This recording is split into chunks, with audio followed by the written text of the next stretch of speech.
My husband and I, both 26, recently hosted a family dinner to announce our pregnancy.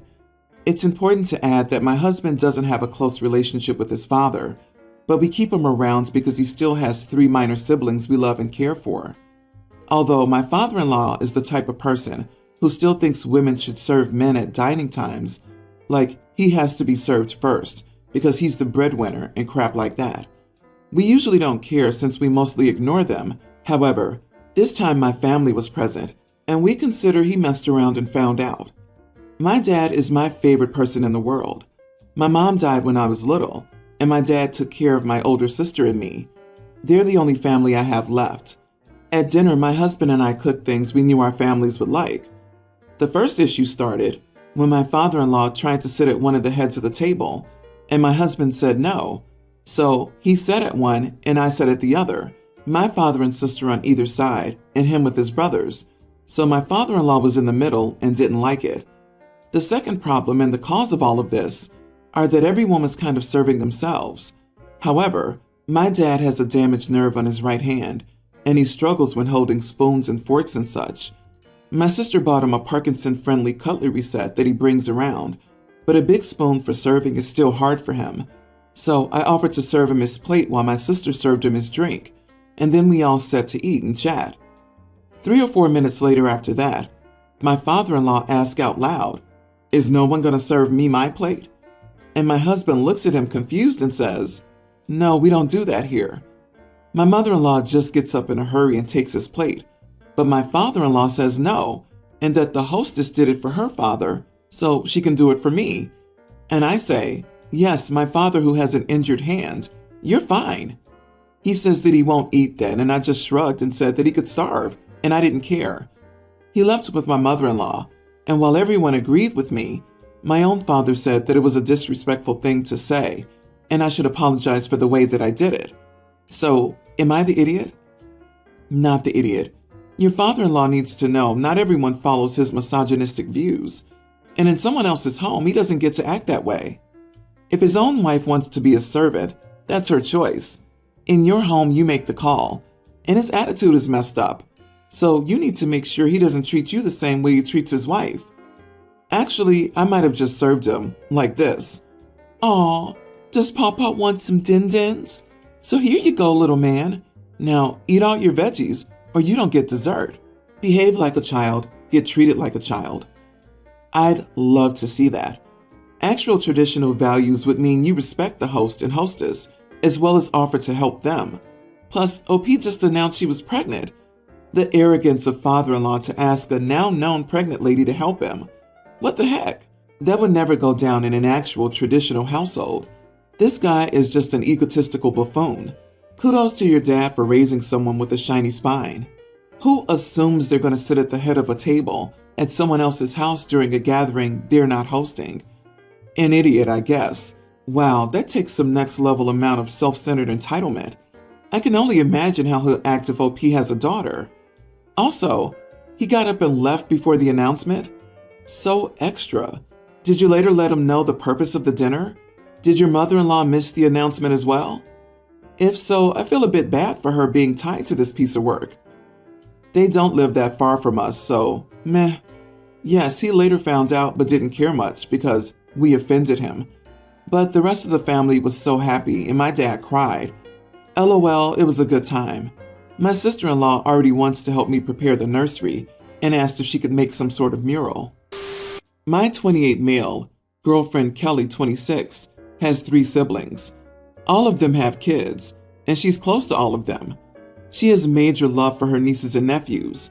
I love that for her, but I'm not a huge fan of kids. Eventually, yes, I wouldn't mind having kids, but right now, nope, I don't want them around. I bought my house 2 years ago. Kelly moved in about a year ago. Here's how the financial situation plays out. I pay for all the mortgage and insurance. Kelly contributes to groceries, Wi-Fi, and utilities, and does most of the cleaning. She cleans because she's a neat freak, not because I ask her to. She likes to do it. I have it set up this way because I want to be responsible for the mortgage, and I don't want her paying on it in case we break up, so I don't mind contributing triple what she does to the household. My place is very much my style.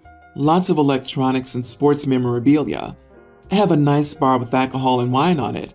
I also have all my golf and sports equipment displayed. I have nice couches and my place is very modern. Not a kid-friendly environment. Recently, Kelly's been bringing her nieces and nephews over. I have a real issue with this. The kids range from teens to toddlers, and I don't want them around my stuff. They could steal my alcohol, break my stuff, and kids are just messy. They're dirty too, and I just don't want them in my space. So I've told Kelly it's simple. Spend as much time with your nieces and nephews as you want, just not inside my house. Watch them at your siblings' house. She's saying that's unfair, because sometimes her sister asks her to watch kids when she needs to clean their house up or needs them out of the house. So I said take them to the park or the mall or something, just anywhere but here. She says it's her house and she can do what she wants. I said it wasn't her house, it's mine, and if she doesn't like the no kids rule, she's free to leave. But I'm not risking my things for the sake of her nieces and nephews. I just know if the kids were to mess crap up, she wouldn't pay me back for it, so she can go to her family's house to watch them. I've been called the idiot for this. Am I the idiot? You are the idiot. Kelly's been living with you for a year, and you still say, my house? Then you tell her it's not her house? What the heck is wrong with you? Is Kelly just a guest in your house now? When you get into a relationship with someone, you accept their family too, especially because she seems like a family person. I resonate with Kelly, and I also have an immense love for my nephews and nieces and want them around all the time. I would have broken up with you on the spot if I were Kelly. She's not a guest.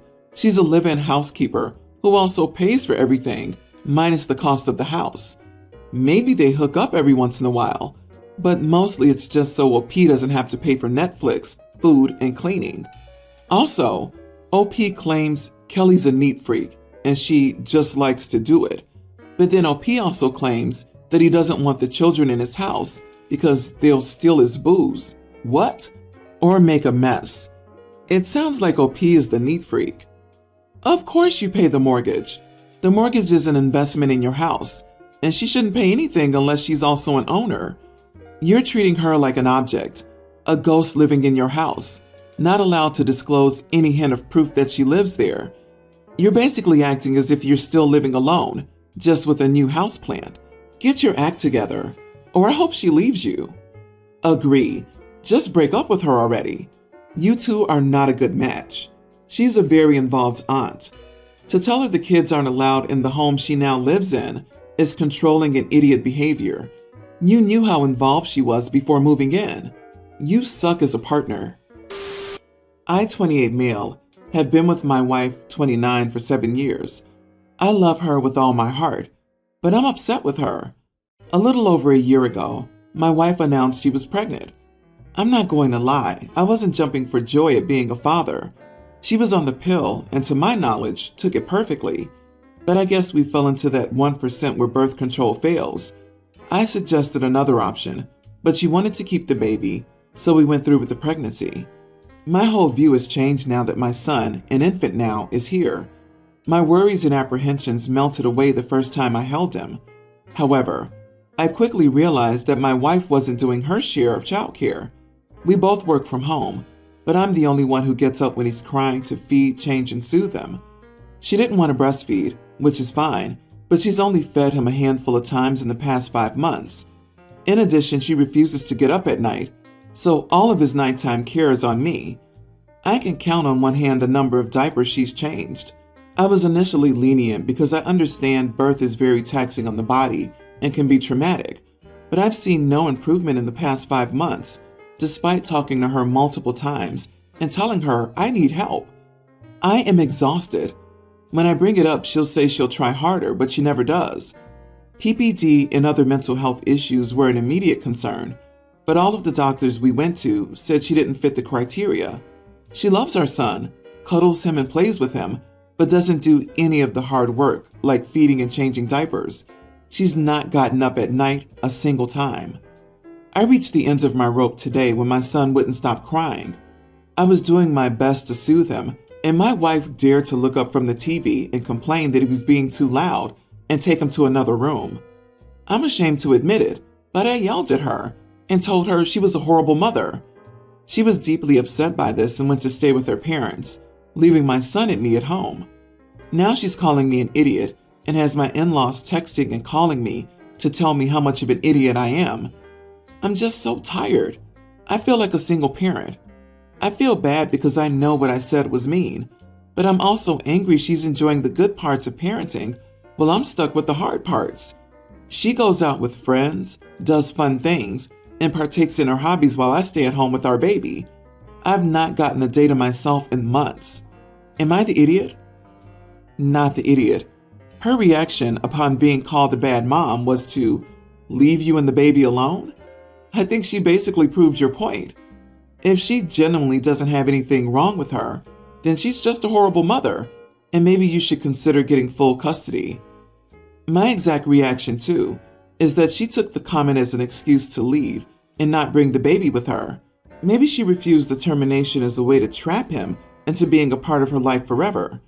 I don't know this, obviously, but to be so consistent with birth control because you don't want a baby, then to suddenly get pregnant and want to be a hands-off mother seems weird. In all honesty, if you were to switch you and your wife in this tale, it would be a highly typical story of what many women experience with their postpartum husbands, which would trigger a unanimous husband is the idiot. It hits hard seeing a mother act this way. Honestly, you are a single parent right now. I wish you the best. My male, nearly adult, mom had me when she was young. My grandparents were religious and disowned her soon after I was born. The family cut contact with her save for a few relatives. My mom struggled a lot in her life. She worked a lot and saved money for me to attend medical school, which has been a dream since I was 11. No one helped, and I remember when Mom got sick and we were about to be homeless, her brother, my Uncle Frank, 37, refused to take us in, saying his wife was sick and there was no room for us. Her friend took us in, then Mom got back on her feet. She unfortunately passed away 6 months ago. Her best friend is trusted with my inheritance, but some days ago, she told me she received a call from Frank asking about the money. He told her his wife was dealing with medical issues and he asked if I could help her pay for her surgery. My mom's friend told me this and had Frank visit me. I told him I didn't feel comfortable taking from my college fund after my mom worked so hard for me to have a future. He complained about his financial situation, reminded me of how he never approved of what his parents did to his mom, and went on about how close she and him were. I apologized and politely said no. He started begging, saying he had already tried every other option out there, and all he needed now was some financial help or a loan from me, and he'll pay me back shortly. I refused again, and he began having a breakdown, crying about wanting to help his wife but feeling helpless, then told me to think about what Mom would want me to do. This honestly was enough to get me to go into my room because of how uncomfortable he made me. He left, but took my number from my friend at school and started calling me about this issue and pressing me, saying I could help my aunt, but was choosing not to and refusing to help. He even had some of my relatives visit to talk about it. I feel a mix of guilt and frustration right now. My mom's friend says it's up to me whether I want to help my family. Am I the idiot for refusing to give him some of my inheritance? Not the idiot. Sorry about the loss of your mom, OP. Your mom made it very clear that money was for you. Don't spend a dime on these people. She knew they would come after your money. It's why she didn't leave him anything to begin with. She didn't give him the money while she was alive, and she made sure not to give him money when she knew she would be gone. Your mom's friend should have never let him come over and give him access to harass you. Block him and anyone else calling you. Instead, they turned their backs and disowned your mom and you, and only now are they talking to you because they're asking for money. Do not feel guilty about their circumstances, which I honestly question are even true. I feel like they're lying and using the sickness to manipulate you emotionally. You'll never see that money again, won't get thanks for it, and may get hassled when you try to get it back. Your uncle can take a loan out or create a payment plan with the hospital. In any event, it's not your problem. Yes, he's an adult, and when all those family members harass you, a minor child, for money, ask him why they're not helping him more. They're plenty older and probably have an income of some kind, from jobs or savings, or can get loans to help him if they care so much. He just sees you as an easy target, so stay strong and block them all. Do not sacrifice your future for them. My friend of 3 years, Bex, house sat for me this past week. I agreed to pay her $50 a day to do so. She was home with my low-maintenance dog and stayed in the guest room, or so I thought. Bex hurried out when I got home, telling me to PayPal her the money once I'd settled in. When I got into my room, it became very obvious that Bex slept in the main bedroom, my bed. I was quite put off by this because I have a guest room with a queen bed, which is more than sufficient, and told her to stay out of my bedroom. Yes, the master bedroom does have a king, but that's not what I offered her. I immediately took the sheets off as she was packing up, and as I did, I noticed something on the duvet cover near the bottom. It was nail polish. I called and asked her what the heck. She said she'd fallen asleep on top of the duvet with nails that weren't quite dry. I asked why she didn't tell me, and she said she didn't think it was that big of a deal because she could flip the duvet over. The duvet has 2 good sides, but now my duvet has a bunch of red nail polish on it on one side. My duvet was around $250, and I have a receipt for it. So I want to take the cost from the pay I was to send her with a copy of the duvet cover receipt. I told Bex I didn't think it was fair for me to pay the full house sitting rate, $350, when she had ruined something expensive of mine, $250, in an area I'd set as off limits, my bedroom. She said this was a risk I took, having someone stay in your home, and she really can't afford to have me underpay her. She even said she'd tell our mutuals that I had stiffed her if I didn't pay her the full amount. I told her I felt I was only obligated to pay her $100, $350 minus the $250 duvet, and she told me to screw right off and to think carefully about my choices and hung up on me. If she wrecked my guest suite's duvet, I would cover the duvet cost. That one was $75, and it's where I told Bex to sleep. But she ignored me, slept in my bed, and ruined my stuff without my permission to be there. She wrecked my duvet cover that she should have been nowhere near. I will never have Bex house sit again. She also smoked weed in the house. I have a covered patio with a sofa, and it was nice weather all week, and she never walked my dog. The doorbell camera never has her leaving with the dog. I don't think I want to be her friend after this, so I wonder if that's biasing me in not wanting to pay her in full after she wrecked my duvet. So, am I the idiot for deducting the duvet cost from her pay? Not the idiot, but if you're going to do that, give her the duvet. Leave it on her stoop or door with a paper check marked paid in full. She can 100% have it. You hired her to take care of your home and dog, and she did neither, damaging and neglecting the other. Why would you pay for a service she didn't provide? This, but also take pictures of the damage, so should other friends ask, you have it. I would also have lunch with a few of the more trusted friend group and tell them you're conflicted because of what happened, so they hear your side before she starts bashing you to them. That's the risk you take when having someone at your house? What the heck, Bex? It's super rude to not only go into someone's bedroom against their wishes, but to then sleep in the bed and decide to paint their nails on the bed? Then to top it all off by not telling you.